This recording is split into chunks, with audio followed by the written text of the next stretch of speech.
Franklin Otwekong joining us this morning. Good morning, Mr. Franklin. Good to have you on Rise and Shine. Good morning, Mr. Franklin. Good to have you. Yay. It's like I see you multiple places. My pleasure. Good to have you. How is the city of Uyo this morning? Well, Uyo is calm and cool.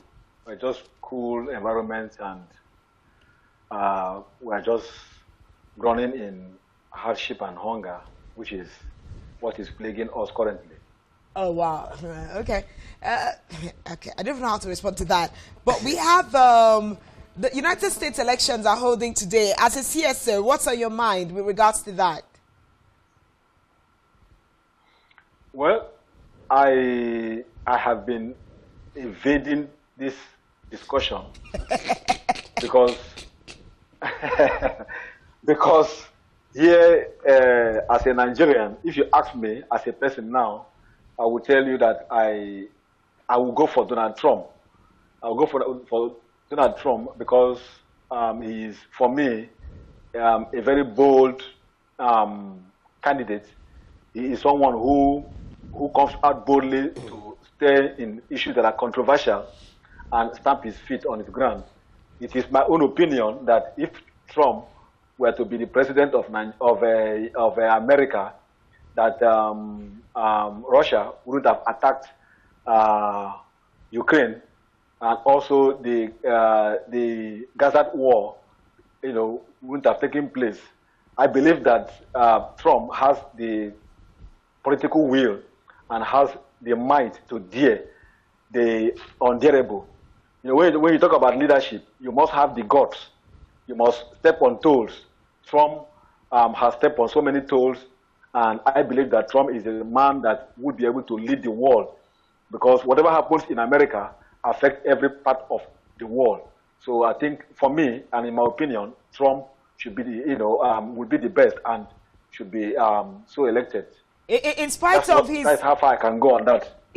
In spite of his body language and policy direction and his approach to some issues. Now, one of the issues that most persons around the world have with him are his immigration policies. He seems not to have, in some quarters, people think he doesn't want people in the United States, but some others are saying he just wants you to follow due process, be there for what you have to be there for, and leave when the time is due.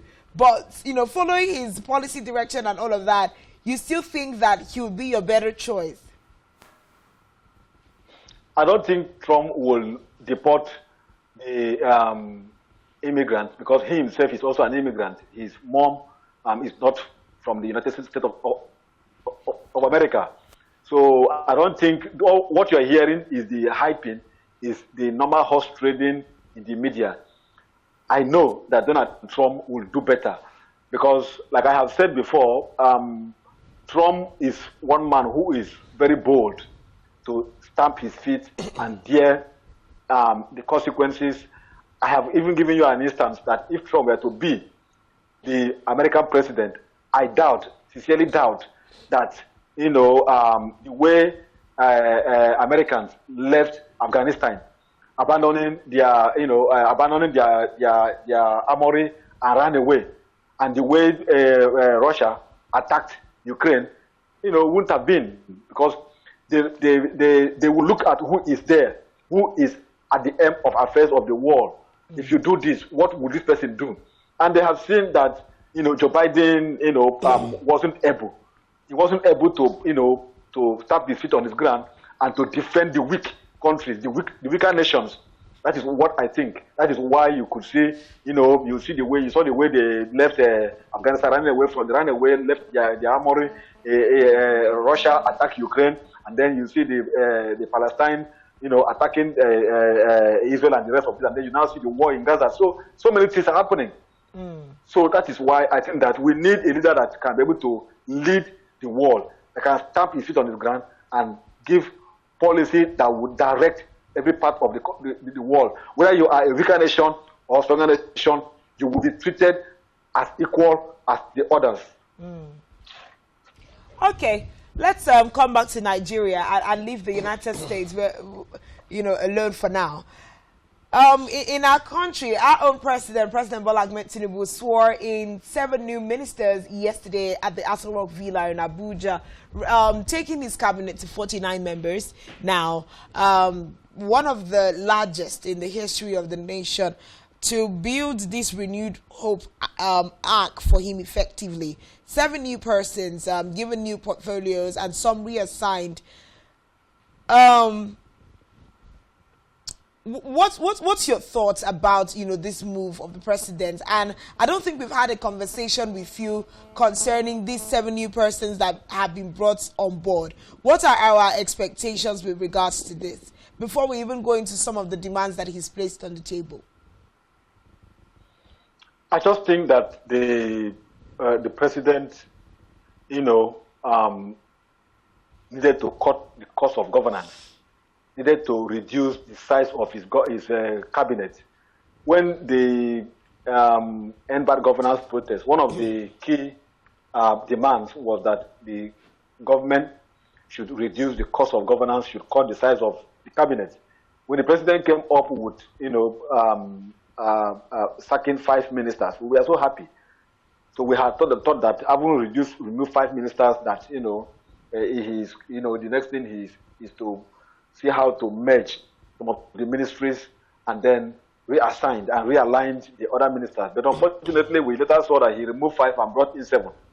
So it was like increasing the number from where he was.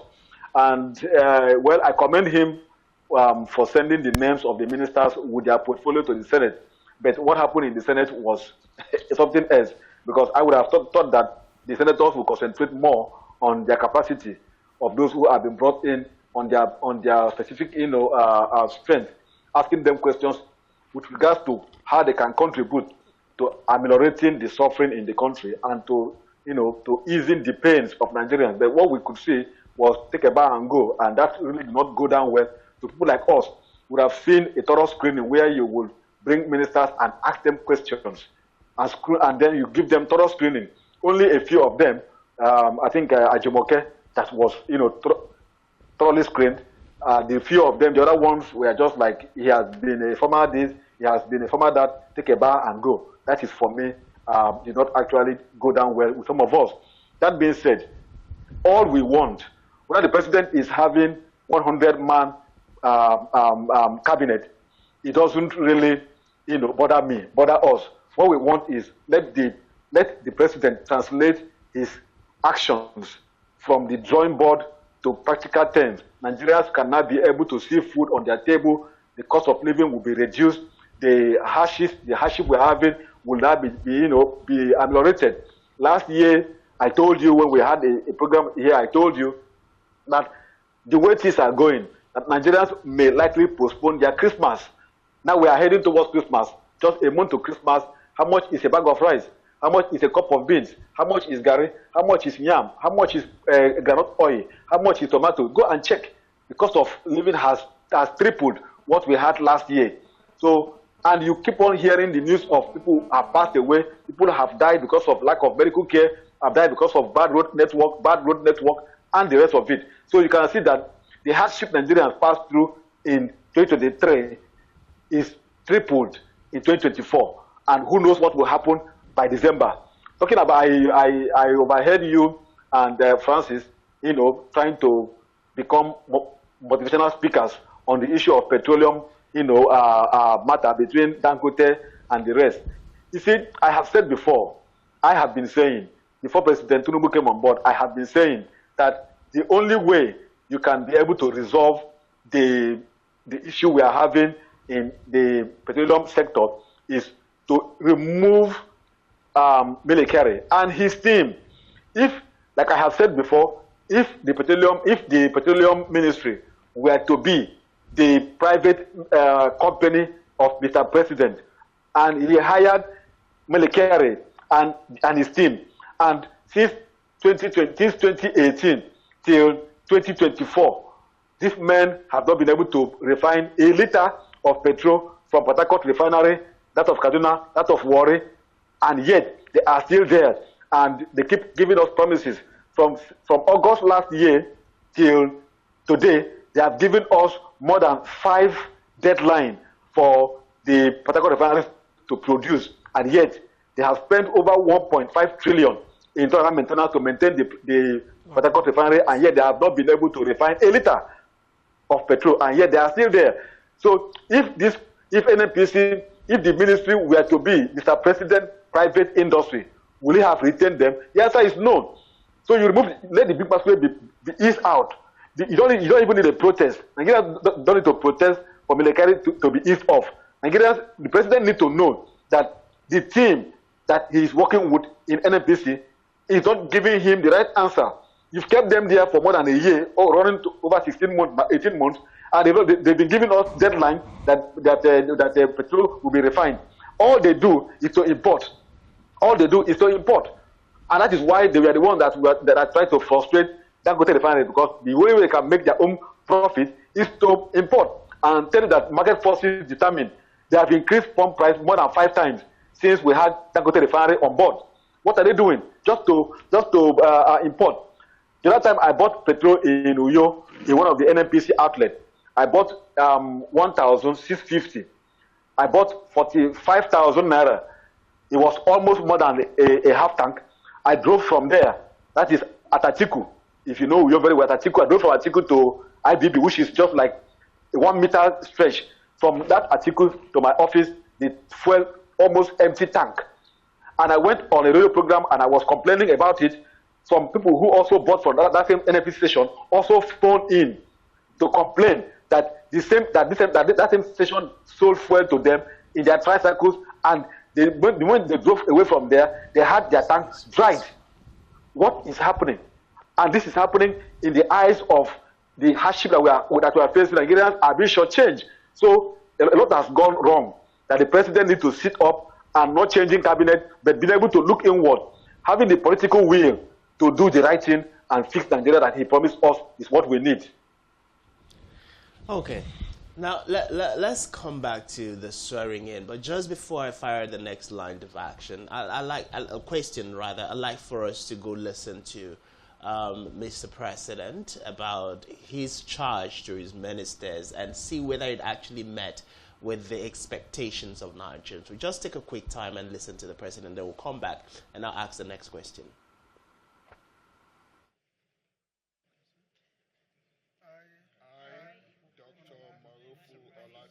The Vice President, the Senate President, the Speaker House of the Representatives, the National Chairman of our Progressive Party, our party, Dr. Ganduje, Chairman, Governors Forum, and other governors here present, Secretary to the Federal Government, Chief of Staff, Honorable Ministers,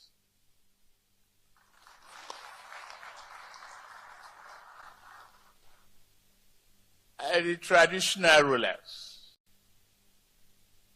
Thank you to all of you for being here today. In line with the men and women who have been sworn in, have been carefully selected by me for their track record of excellence and achievement in public and private sector. They reflected the diversity of Nigeria and bring to their new roles an assortment of experience and expertise to help guide the nation's affairs and also continue to rebuild the nation and re-engineer all our financial and defects. building blocks of Nigeria today and the future. Fellow Nigerians, the challenges we face today are very daunting. Yes, they are. Yet, amidst these evident challenges, we have the opportunity to implement long overdue reform that will improve the operations of government, transform our nation's economy, and ensure peace, safety, and prosperity for our people. These are the objectives that underpin the renewed hope agenda. And these are the objectives that have inspired the selection of a lot of these distinguished ladies and gentlemen who are ministers by now. Minister of Federal Republic you are, not minister of a region or minister of a particular state.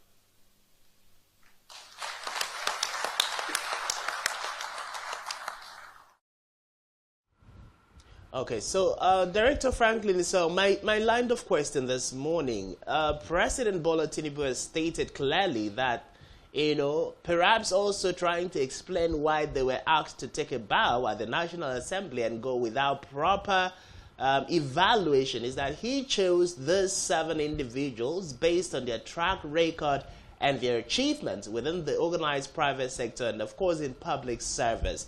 So my question is, looking at the crop of the new additions that have been brought on board, do you see them having, the needed ability to transform the different ministries? Let's start with the humanitarian, and disaster management ministry that has been in different crisis situation up until Dr. Beta Edu was, embroiled in an issue with the EFCC, and then we have a replacement. Remember before, that drama with Dr. Beta Edu, the Akwa Ibom, the Cross River State, and some other states were supposed to benefit from the social investment from the poorest of the poor in the country, and so far no conversation has been had about that. So what's your take?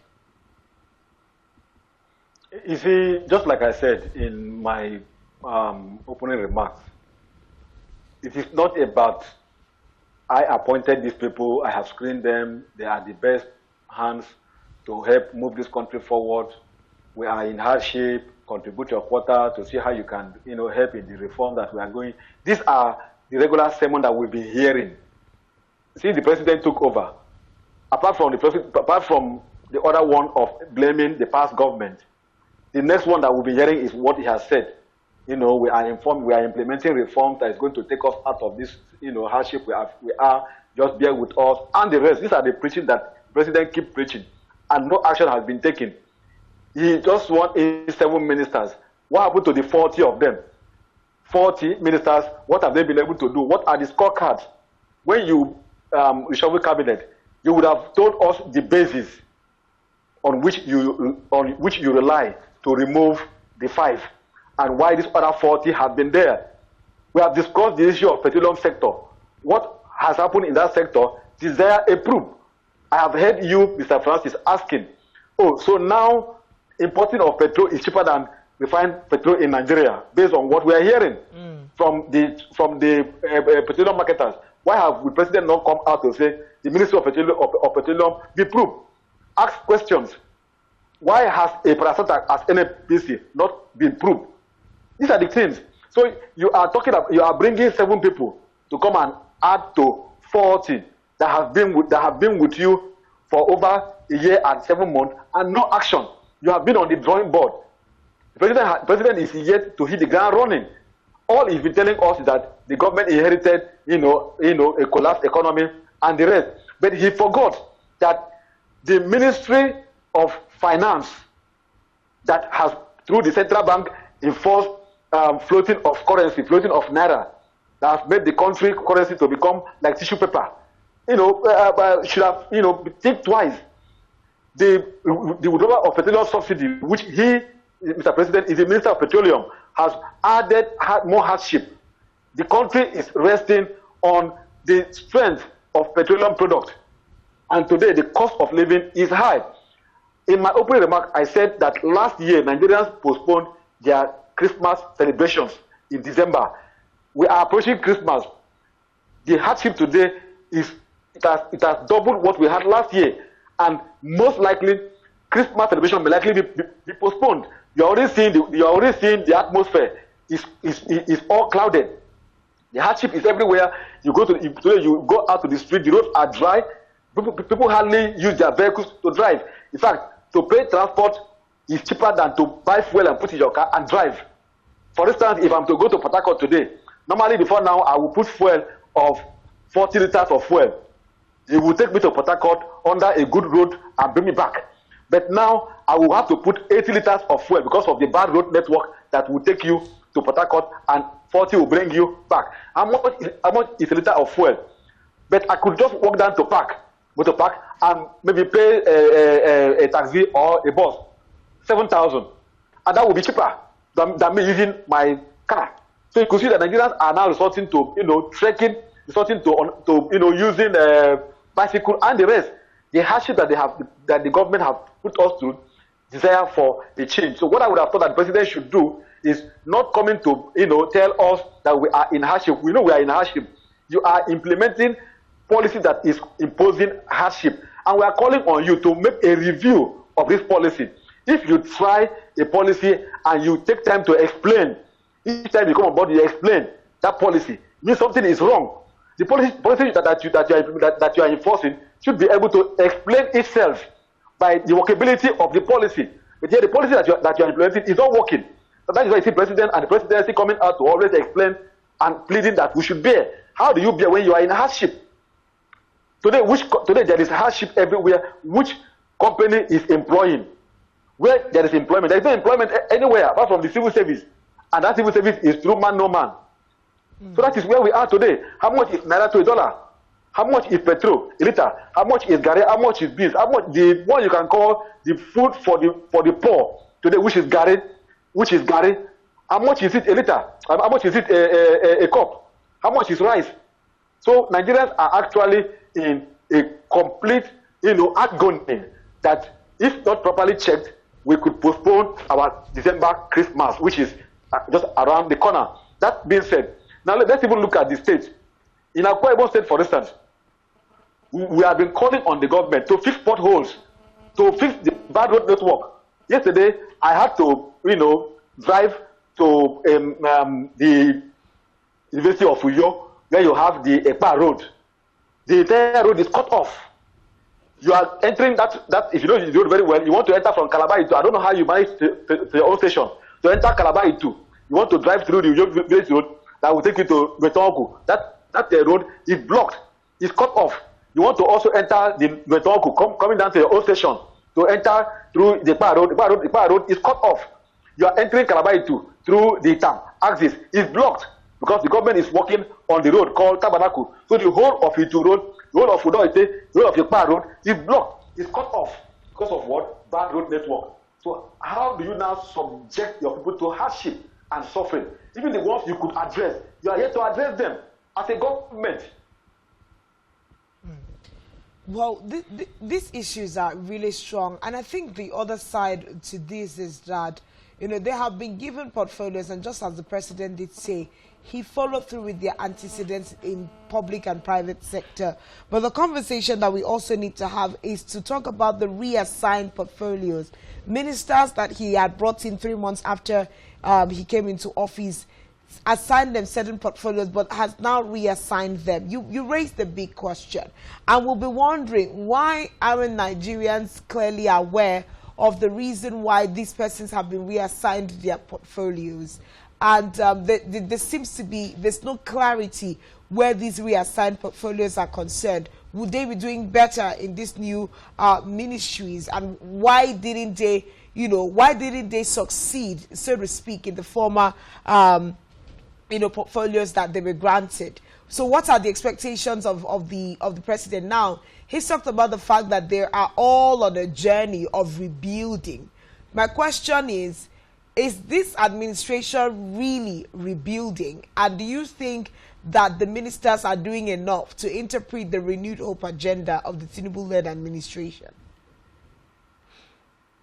In fairness to Mr. President, his duty is to appoint, but there are certain criteria that must be used for appointment, one of which is capacity, second one is merit, the third one is competency.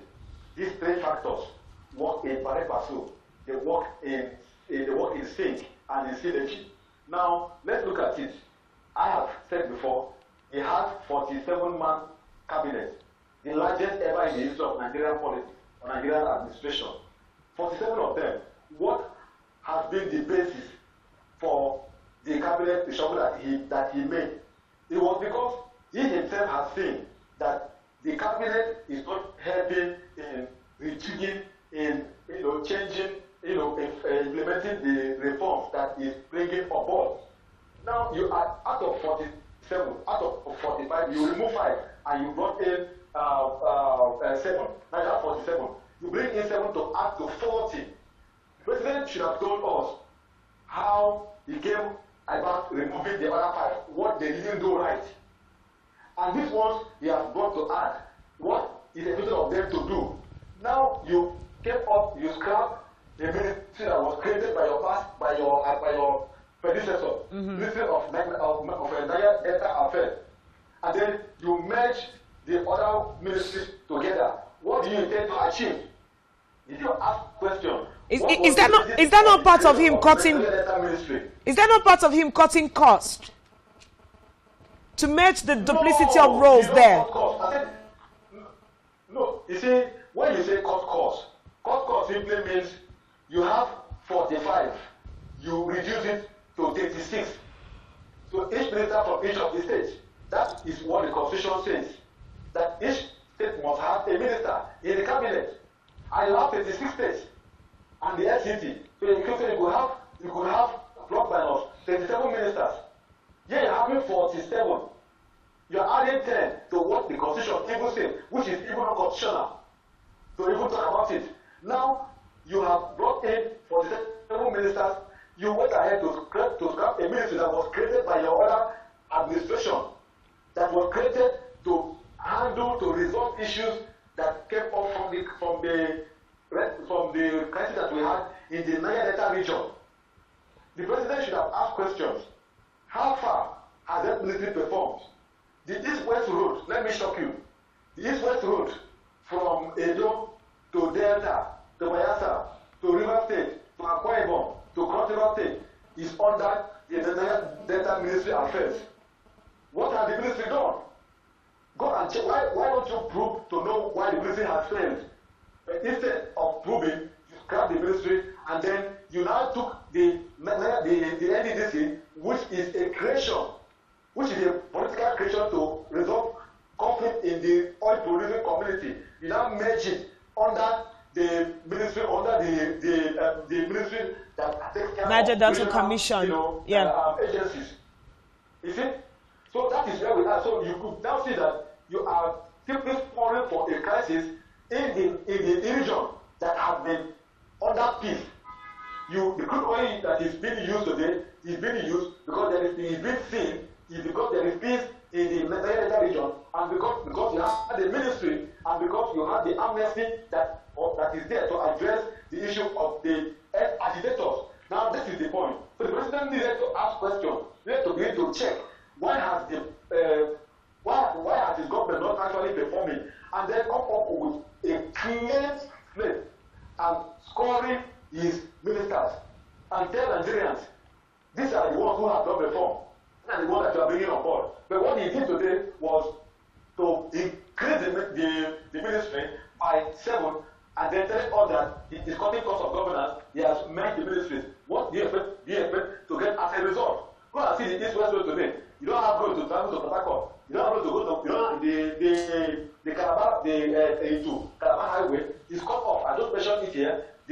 Port Harcourt Highway from Abuja to Port Harcourt is cut off. Abuja to Umuahia is cut off. We are just not in the state.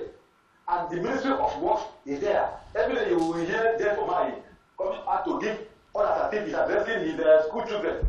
He doesn't even have the temperament to be able to handle questions arising from the project that he is unable to deliver as a minister. Such a man should have been removed. Because under their command, we have not been able to have a good federal highway in the past 17 months. And it's there. Under the Ministry of Sports, John and all, you could see what is happening. But thank God that the ministry have been scrapped, they are not putting the sports into National Sports Council, and he moved John and all to another area. How do you know he will perform? What is happening in the oil industry? President is the Minister of Oil, Minister of Petroleum Industry, because you are the Minister of State. He is the Minister of Petroleum.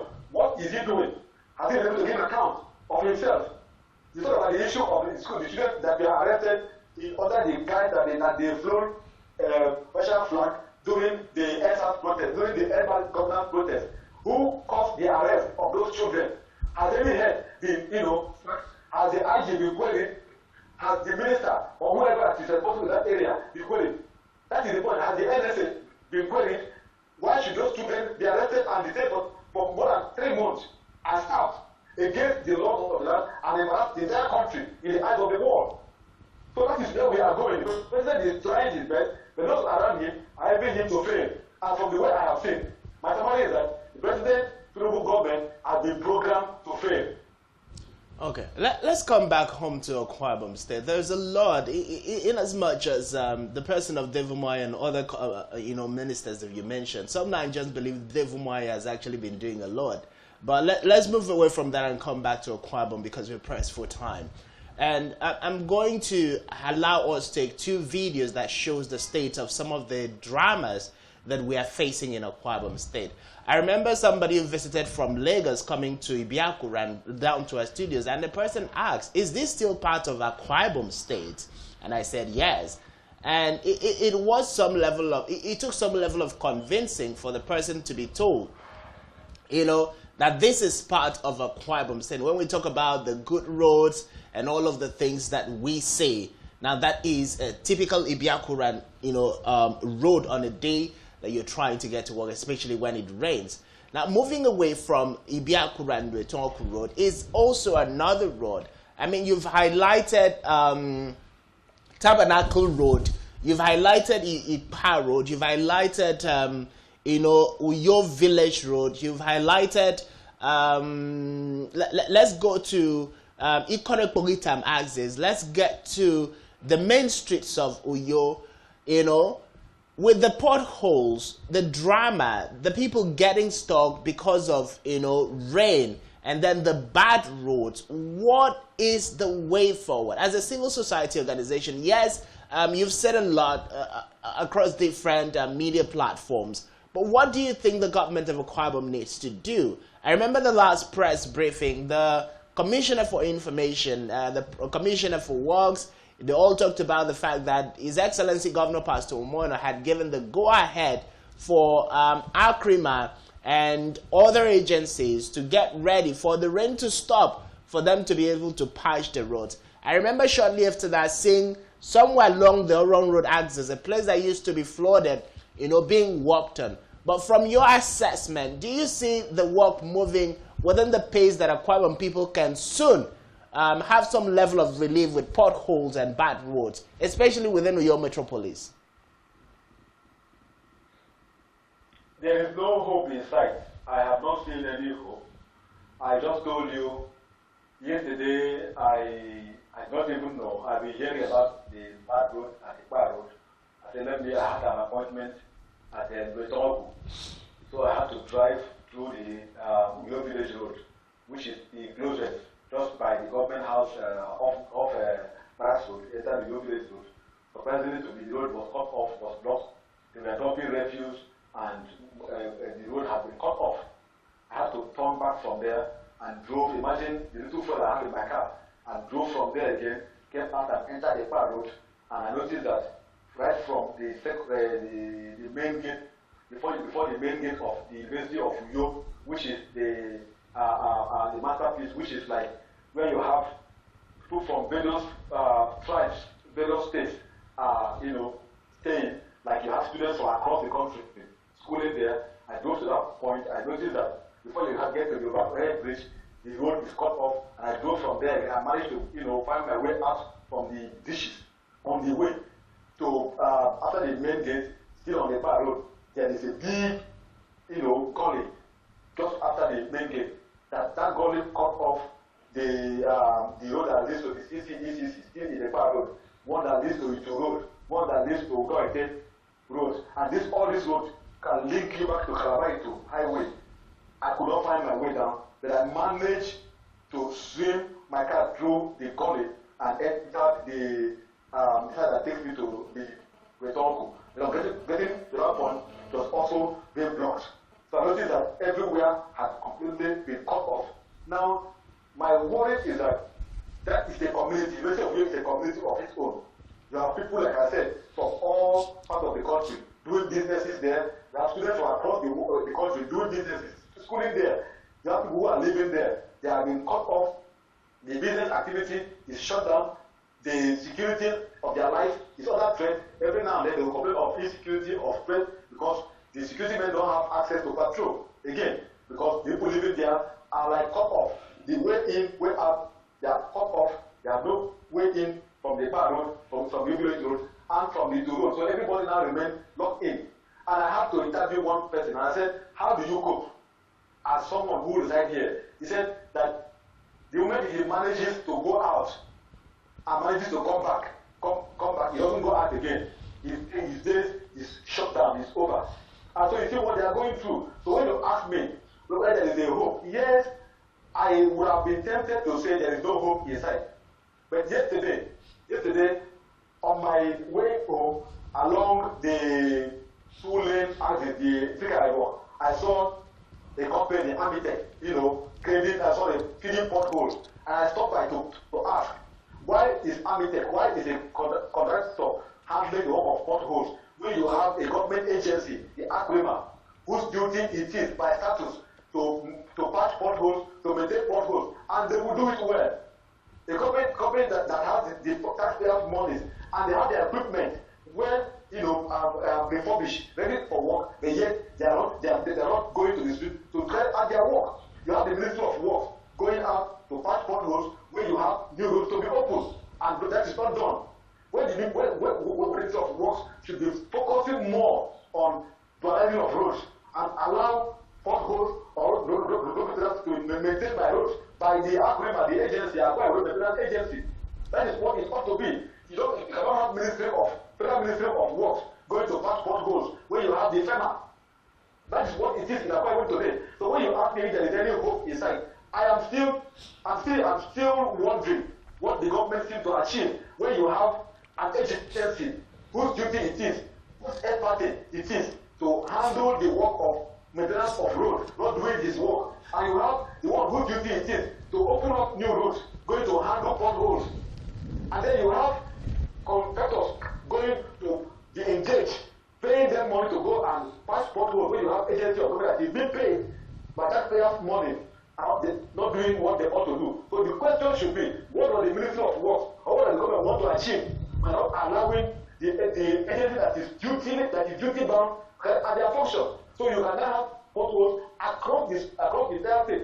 You go to the Port Road, you have potholes.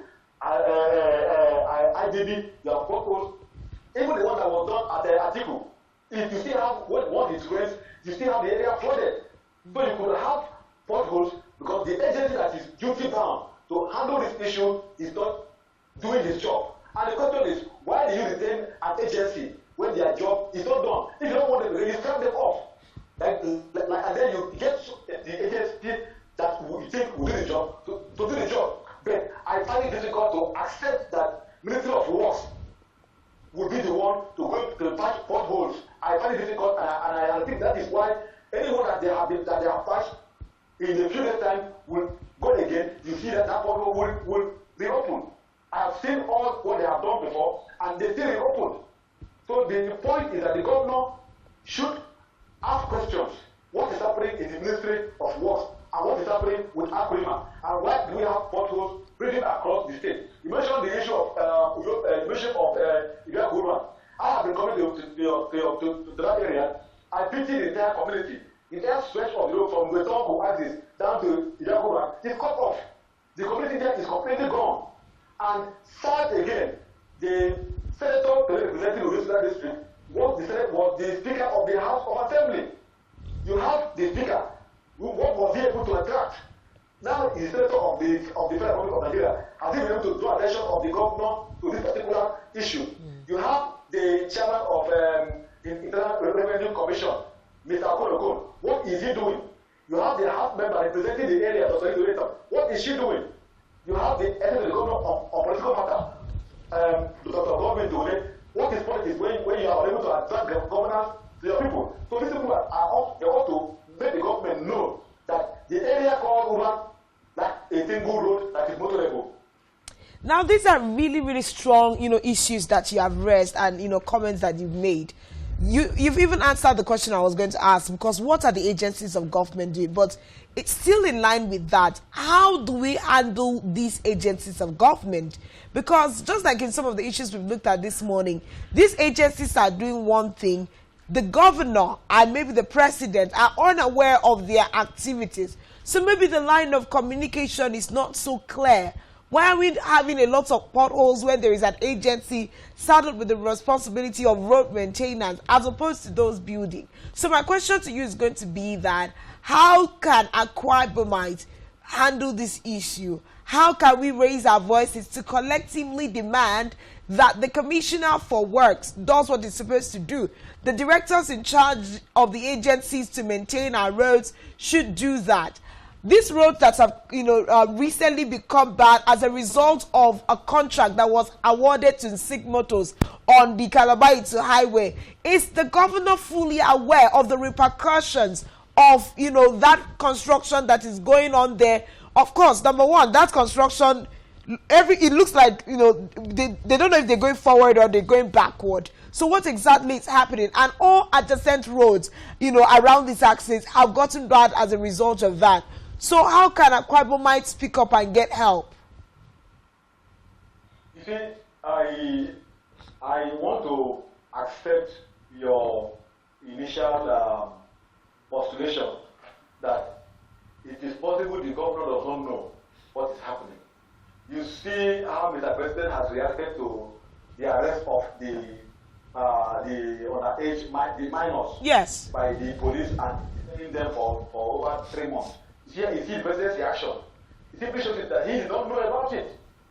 Then who are the ones doing this?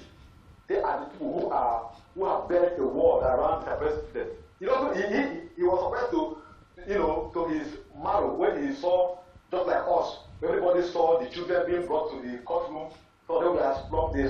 Some of them could not even stand on their feet.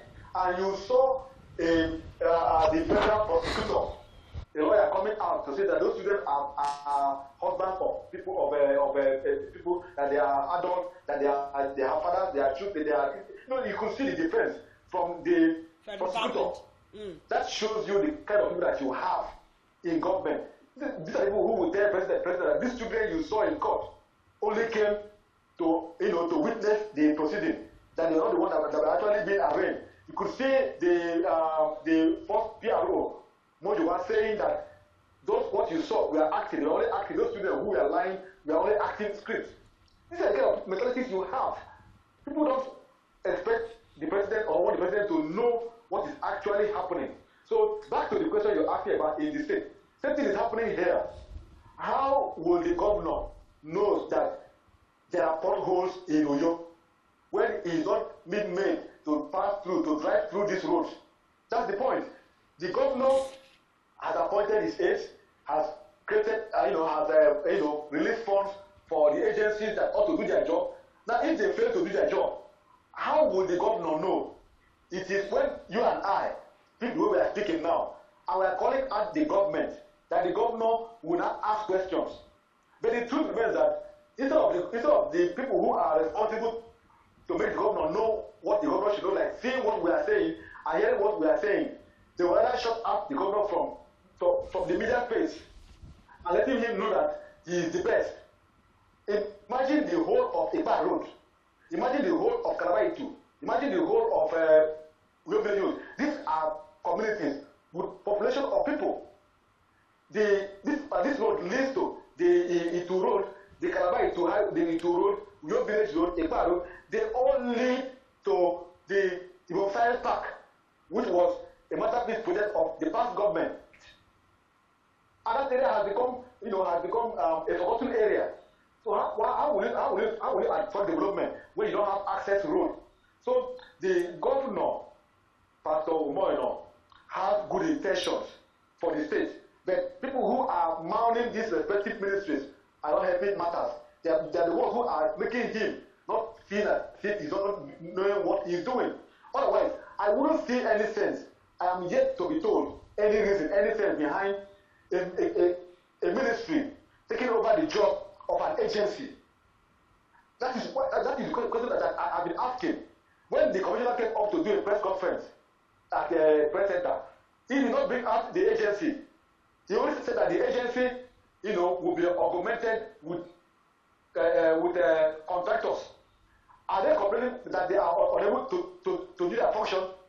Question is, why would the ministry go and appoint contractors to go and patch potholes when you have agency whose duty it is to patch potholes? That's the point. And go and check it. Every pothole patched by contractors will definitely wear off after 3-4 days. It doesn't last more than 3-4 days. Go and check it. Go and check the one at the traffic light. Check it, you will see it. Go there and check. Even at the 4 lanes, every pothole patched by contractors definitely wear off after the maximum 1 week. Because those people are paid and they will need to do it in a way that they will be recalled again to come and do it again and get more money. Yeah. But if the agency responsible to patching potholes is doing it, they will take their time, knowing that the money given to them is from the source. And once that money is not justified, they will not be able to retire and balance their account. This is where you have the issue of governance. So that is where we are. We need to begin to ask questions and tell the governor that he should come in and find out why Akurima is not fixing potholes, Akurima is not fixing traffic lights, Akurima is not fixing street lights that they ought to fix by statute that establish it. Let's move on. Let's move the conversation down to some of the projects that the Akwa Ibom state government has, taken on in recent times. Our governor, standing with Governor Babajide Sanwo-Olu of Lagos State, last week did flag off the 14-story building in Lagos State, and there has been several reactions as regards that. Are you taking pension, taxpayers' monies from Akwa Ibom to invest in Lagos State? The person that has been awarded the contract to get the building done is a Lagosian living and doing business in Lagos, in Lagos rather, and all of that. But let's take your mind back to that particular project. I mean, I've seen headlines that read Akwa Ibom State diversifies into real estate. What's your thought?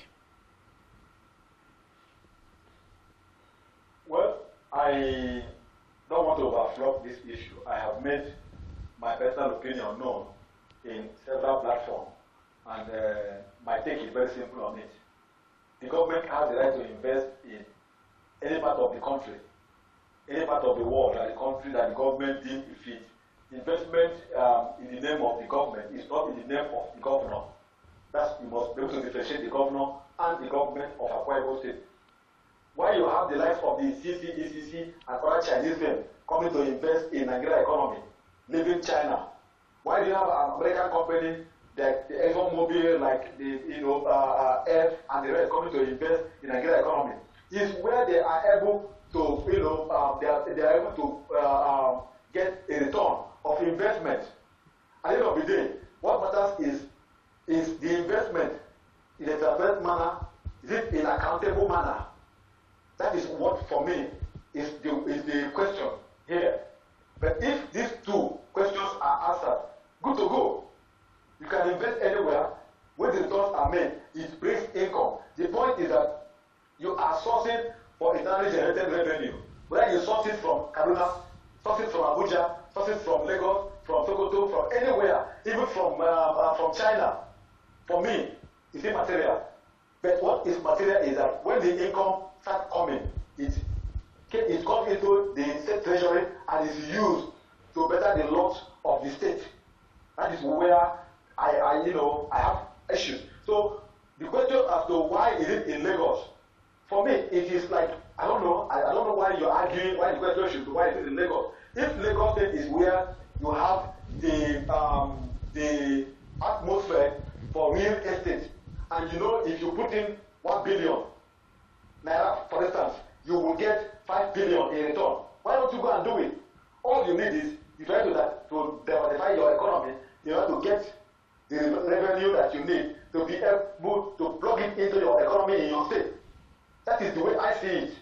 So when the question is, those who are working in the project are not from here, it doesn't really count. So then Ibom Air employ people from all parts of the world. Ibom Air. You don't have to say those who are working in Ibom Air have to be only from Akwa State. You have Ibom Air today in Calabar. Ibom Air is flying Calabar. Ibom Air is in Lagos. Is in Abuja. Is in Port Harcourt. Is in almost everywhere. And Ibom Air is planning to go beyond the seashore of Nigeria. So would you say that Ibom Air should not go out because it is Akwa airline? That is not the idea. The idea should be whatever income that has been generated should be used in the interest of the people of the state. So the government has the right to invest in any part of the federation, in any part of the world, so long as at the end of the day, the investment will yield profit that will be plugged into the investment of the people of the state in the state, and will be used to better the welfare and the lot of the state. Let me tell you this. Let me even ask you. States that have no oil, for instance, like Gombe State, that have no oil, how do you think that they can survive? If the government have, an opening, come and invest in oil in Akwa Ibom, will you say that because it's a government of Gombe State, and although the government should say don't go and invest in Akwa Ibom State because you are in Gombe State because you are Gombe State government? No, you have to allow the government to source for. You are sourcing for internally generated revenue to diversify your economy. Already, we are facing through hardship, and every government is really thinking cap and looking for how to create wealth, how to make wealth. If investing in Lagos State real estate would make us have the resources that we will need to be able to plug into Akwa Ibom State, to build tank farm, to be able to fix our roads, fix our hospitals, fix our schools. I endorse it. That's my stand on this matter. Really valid explanation, but just before I let you go, one of the concerns is how does this come back to affect the lives of an average Akwa Ibomite? I think that's a question that Akwa Ibom people want, some answers to. So I'd just like you to wrap up with that. Yes, that is what I have told you. That how it will come out back to affect the lives of people of Akwa Ibom State. It's not my duty to defend or justify the government. That is why I mentioned the word that so long as any investment done in the name of the government of Akwa Ibom State is done in a transparent and accountable manner, and then the income from such investment, the returns are used to better the lot of the people of the state. When the income starts trickling down. Okay, I think the network has gotten in the way of the conversation, but it's important that transparency and accountability is put in place in whatever the state government does on behalf of its people. But like you said, I think very valid explanation as to the fact that state governments and organizations can invest anywhere around the world. I think it's a very, very valid explanation for the several factions that have been reacting as to whether or not the governor should have taken that particular economic step. But we'd like to say a big thank you to Director Trekong Franklin, who of course is the director of CRAN, Civil Society Organization in Akwa Ibom State.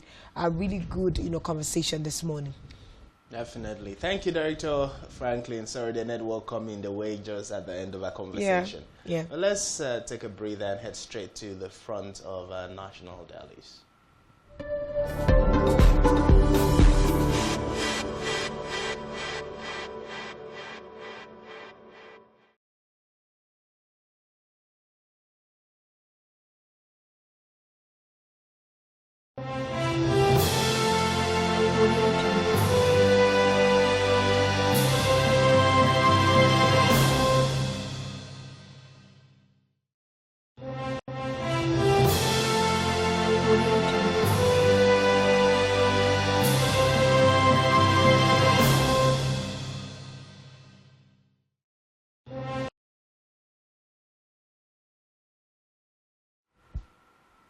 Of course, on the front pages of Delhi spotlights, national dailies, we're starting with the Vanguard newspaper.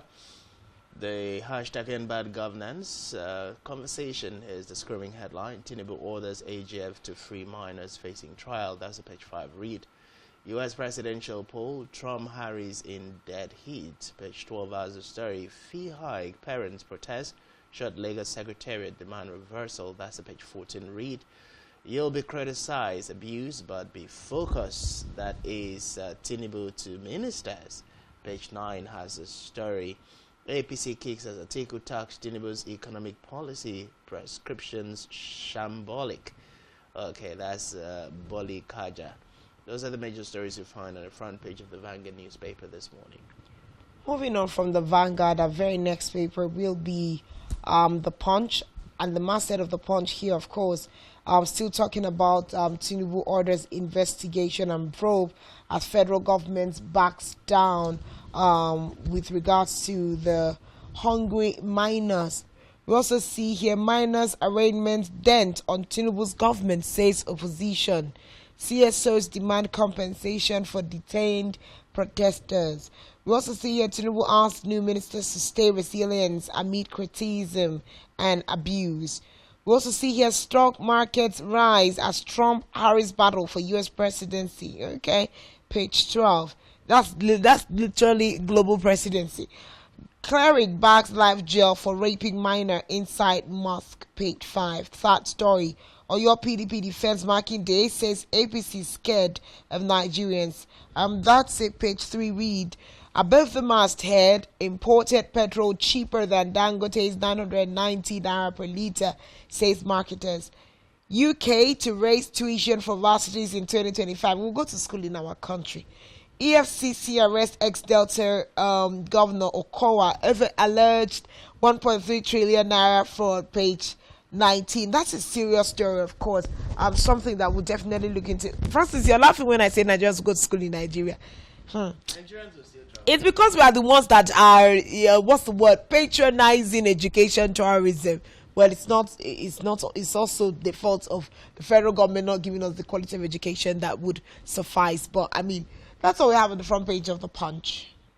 Okay, the next paper we'll be taking this morning will be the front page of the Guardian newspaper. The kicker there says, world leaders, nations anxious as U.S. decide Harris, Trump's fate. That's page 6 read. Tinubu tells ministers to be focused as Edun backs forex subsidy reforms. That's page 5 read.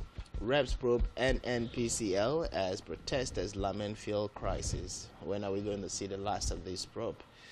Okay, well, those are the major stories you find on the front page of the Guardian newspaper. Moving on from the Guardian, our next paper is Daily Times and the Daily Trust, I beg your pardon. Daily Trust and detention. Falana seeks compensation as Tinubu directs release of minors. President orders investigation. Prosecution of officers behind action. I hope we are going to live and see the day and time that the officers behind action will be persecuted. Okay.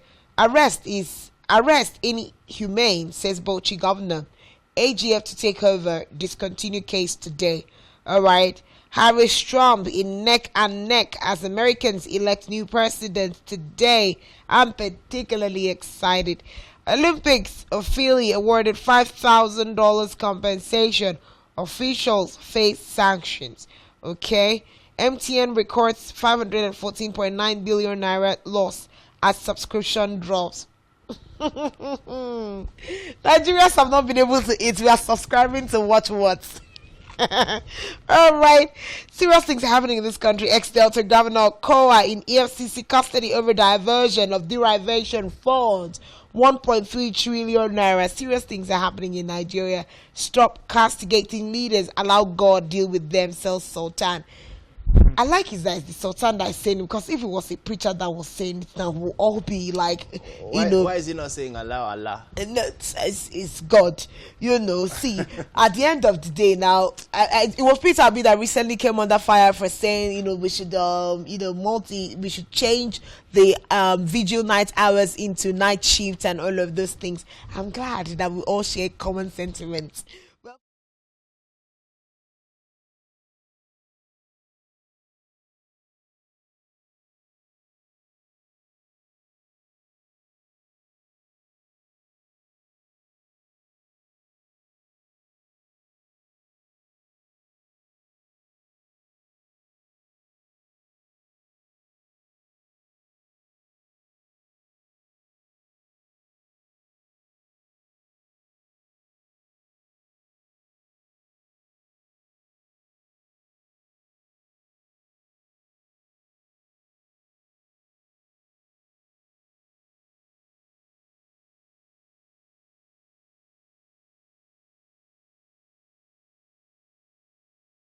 Of course, Rep CDEM's 100 Youths Training Batch 5 in China for advanced training.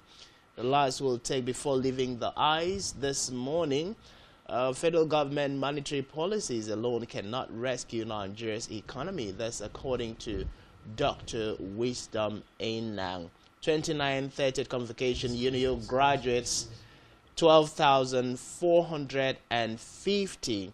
Of course, 174 bags first class as VC laments open grazing on campus, manpower shortage. Now, those are issues we'll definitely look at as we progress within the week. That's the much we can take on Daily Spotlight this morning. Of course, literally on Rise and Shine. Oh, yeah.